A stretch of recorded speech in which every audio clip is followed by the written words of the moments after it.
सरकार अभी तक यही बोलती रही है कि हम आपको बचा लेंगे, लेकिन ऐसा किसी प्रकार की उसकी मंशा नहीं दिखी और उसने नए साल में ही सबको टर्मिनेशन लेटर दे दिया। जब सीएम साहब से इस बारे में पूछा गया तो उन्होंने बताया गया था कि बीच का रास्ता निकालेंगे और किसी की नौकरी नहीं जाएगी, परंतु अचानक से 31 दिसंबर की रात 12 बजे के बाद से लोगों को टर्मिनेशन लेटर मिलना शुरू हो गया है। सरकार से कोई न तो प्रतिनिधि आया है, न तो जनप्रतिनिधि आया है, न तो कोई नेता यहाँ हमारा सूद लेने के लिए आया है। जो भी मैडम लोग हैं उन लोग अपने छोटे छोटे बच्चों को लेके आए, क्योंकि घर में भी छोड़ नहीं सकते। यहाँ किसी को निमोनिया हो रहा है, किसी का तबियत खराब हो रहा है, यहाँ ठंडा पानी में नहला रहे हैं तो बहुत तबियत खराब हो रहा है सर। तो लेकिन हमारा जो डबल इंजन की सरकार है और जिस सहारे हमने इस सरकार को जिताया है वो आज हमसे हाथ फेर दे रही है। ये केवल एक ही मुद्दा नहीं है, ऐसा कई बार हुआ है यहाँ। हाँ, सभी के लिए जारी हो गया है। अब 3000 लोगों का आजीविका के साथ साथ उनके परिवार की भी आजीविका जुड़े हैं। फिलहाल हम तूता में मौजूद है। आपको हमारे पीछे ये बड़े बड़े बैनर दिख रहे होंगे जिस पे लिखा हुआ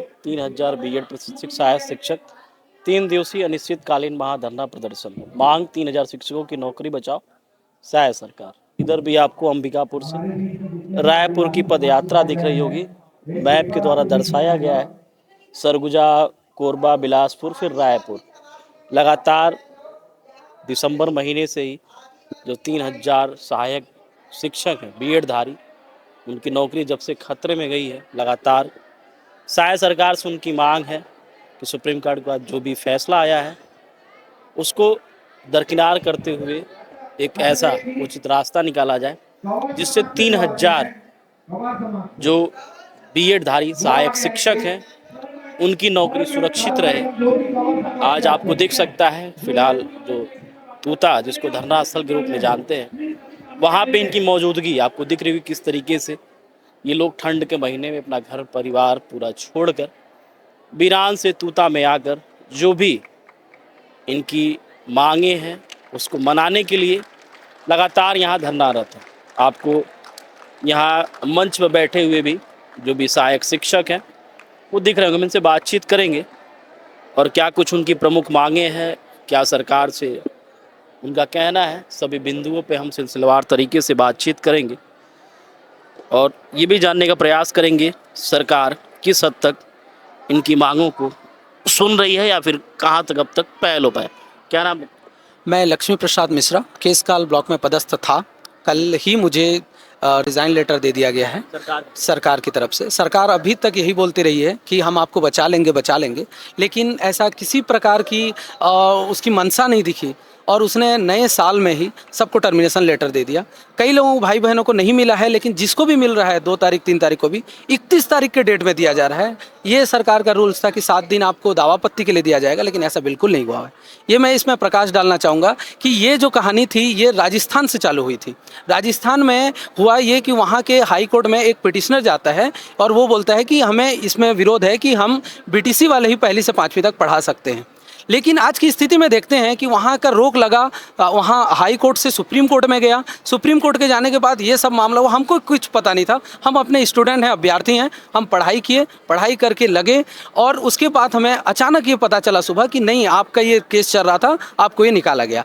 अब ये स्थिति हो गई है कि राजस्थान सरकार जो कि बीजेपी सरकार है, डबल इंजन की वहाँ भी सरकार है, वहाँ के लोगों को समायोजित कर देती है। हमारे जो मातृत्व स्टेट है वो मध्य प्रदेश, वो अपने स्टूडेंट को, अभ्यर्थियों को बचा लेती है। लेकिन हमारा जो डबल इंजन की सरकार है और जिस सहारे हमने इस सरकार को जिताया है वो आज हमसे हाथ फेर दे रही है और आज 9 वर्ष के दिवस में ही हमको टर्मिनेशन लेटर दे दिया गया। और यही बस कहना चाहूँगा कि सरकार की मंशा क्या है और क्या कमेटी गठित कर रही है। आज तक ना तो कमेटी गठित कर दी है ये बोलता है, लेकिन ऐसा कुछ भी नहीं किया है। ना तो किसी का नाम अनाउंस हुआ है, ना किसी का, बस पेपर में छप गया है। उनके किस उद्देश्य से पता नहीं, लेकिन हमें अभी तक, चूँकि हम मंत्रालय भी जा रहे हैं, सभी जगह जा रहे हैं, लेकिन कहीं पर भी हमको ये नहीं दिखा है कि ये कमेटी है, ये उक्त नाम है कि ये नाम से इन लोगों का कमेटी बनी है। इस प्रकार की कोई लिखित आश्वासन भी नहीं मिला, कि कुछ भी नहीं मिला। बल्कि ये भी बोल दिया गया, हम बोले कि कब तक ये कमेटी रिपोर्ट देगी।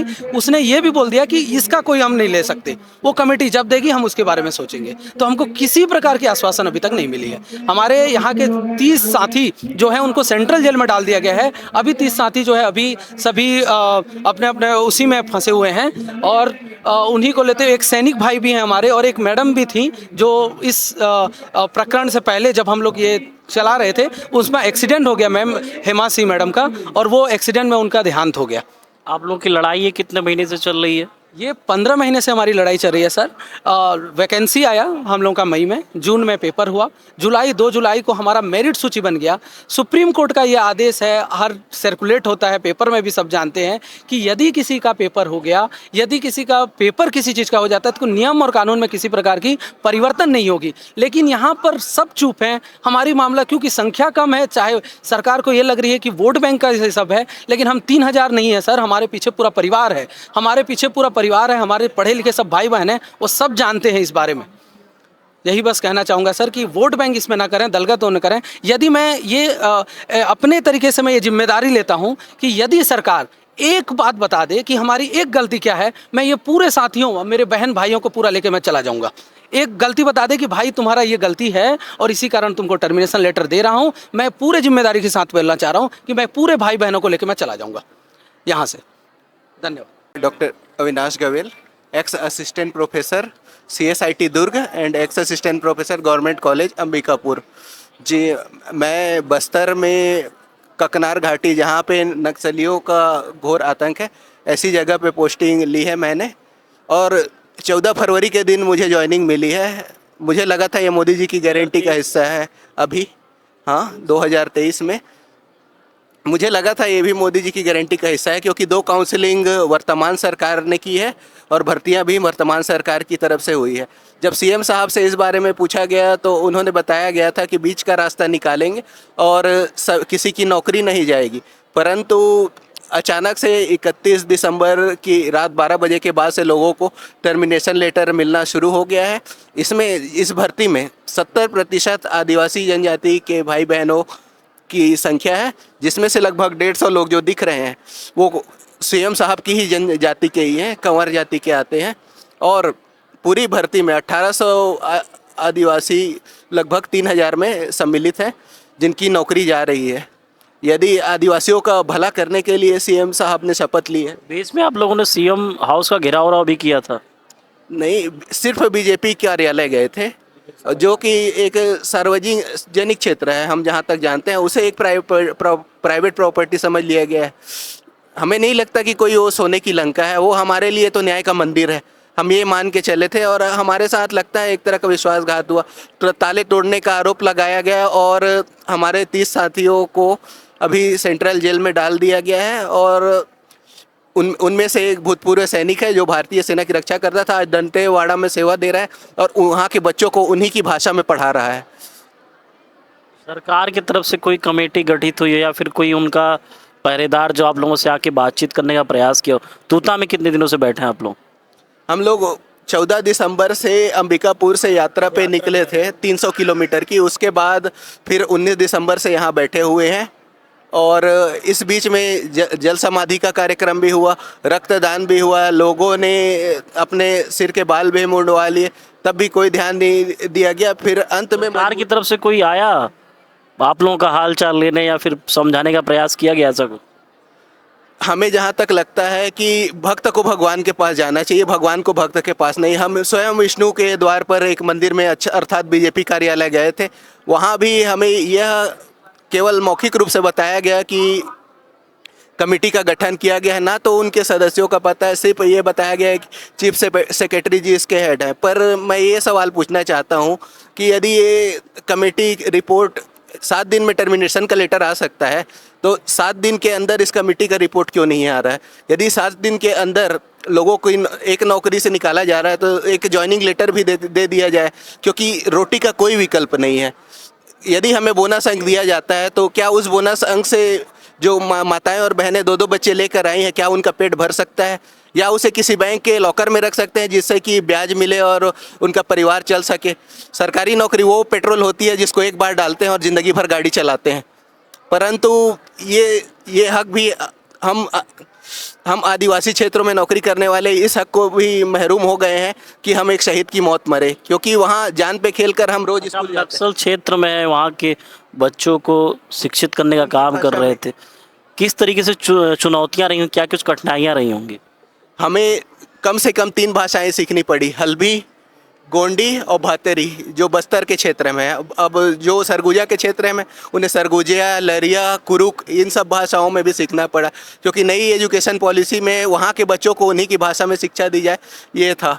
उसके बाद भी हमने लोकतंत्र के महापर्व में 2 बार अपना आहुति दी है, 2 बार हमने इलेक्शन करवाए हैं, और तीसरी बार भी यदि हमें मौका मिलता तो वो भी हम अच्छे से करवा सकते। वर्तमान सरकार को लाने में जितनी सरकार की भूमिका है उतनी ही उसके कर्मचारियों की है, जो दिन रात वहाँ ड्यूटी करते हैं और 24 घंटे अपनी सेवाएं देते हैं, अपनी जान पर खेल कर नक्सल प्रभावित क्षेत्रों में अपनी सेवाएं देते हैं। जी सर, मेरा नाम जुगल किशोर है और मैं जसपुर के जिलिंग पतरा टोली में पदस्थ था सहायक शिक्षक के रूप में। और हम लोगों को, जैसा कि आप जान रहे हैं, टर्मिनेट कर दिया गया है।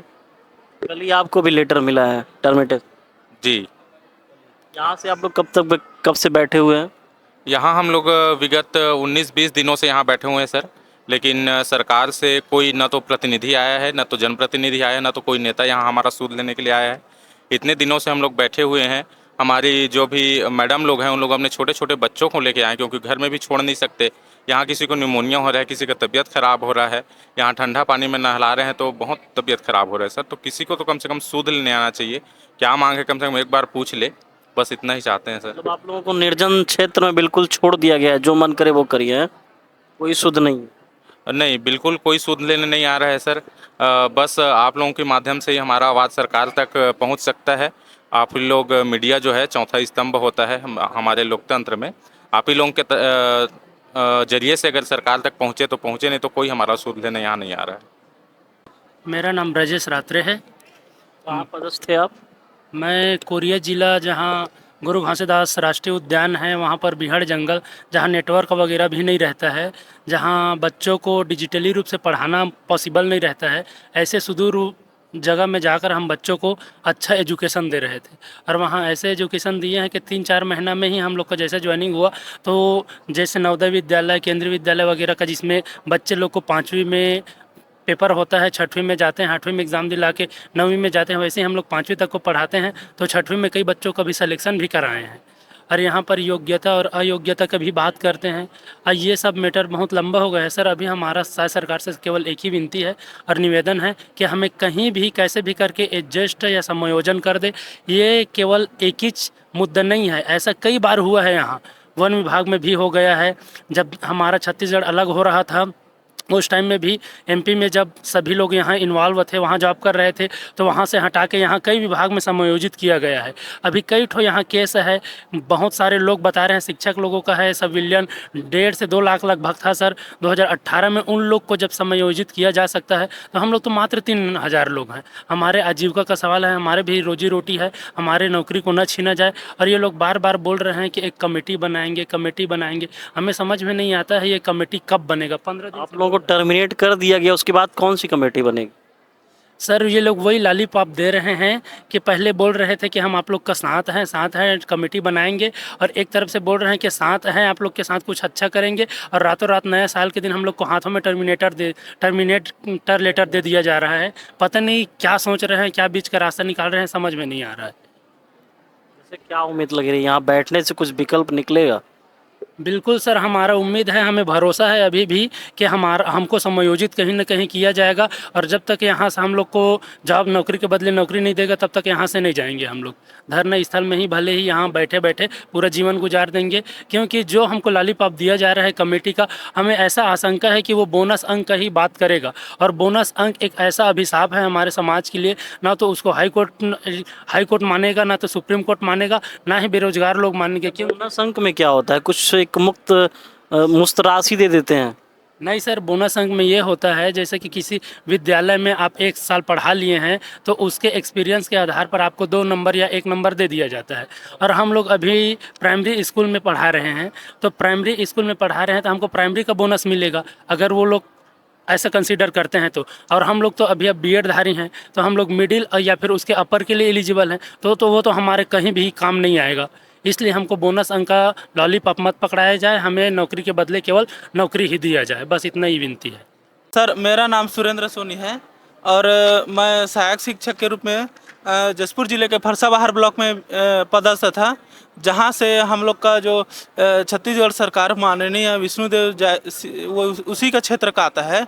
तो बोलते हैं कि विष्णु का सुशासन में किसी के साथ अन्याय नहीं होगा। तो ठीक है सर, अन्याय नहीं होगा तो हम लोग को नया साल के दिन में टर्मिनेशन का ऑर्डर दिया जाता है। जब पूरा दुनिया नया साल मना रहा है, हम लोग यहाँ पर 3000 में अब तक कितने लोगों को टर्मिनेट कर किया जा चुका है? कुछ संख्या आंकड़ा पता है? पूरा सभी के लिए लेटर जारी हो गया है सर। हाँ, सभी के लिए जारी हो गया है। अब 3000 लोगों का आजीविका के साथ साथ उनके परिवार की भी आजीविका जुड़े हैं। कई लोग का सर ये आखिरी मौका था उम्र का, अब उम्र निकल जाएगा, अब वो कैसे तैयारी करेगा। कई लोग, मेरा दोस्त है वो रेलवे का जॉब छोड़ के आया है सेंट्रल गवर्नमेंट का, कि चलो छत्तीसगढ़ अपने हाँ घर परिवार में रहूँगा बोल के। कई लोग हैं संविदा का छोड़ के आए हैं, अब उन लोग कहाँ जाएंगे। अब लगभग 70% जो है आदिवासी क्षेत्र का आता है। अच्छा, ये कोई स्पेशल वैकेंसी निकाली थी क्या सरकार बस्तर और सरगुजा संभाग के लिए? बस्तर और सरगुजा में सर क्या है, उधर का एरिया अलग है, वहाँ नौकरी करना नहीं चाहते, तो वहाँ का पोस्ट खाली हो जाता है।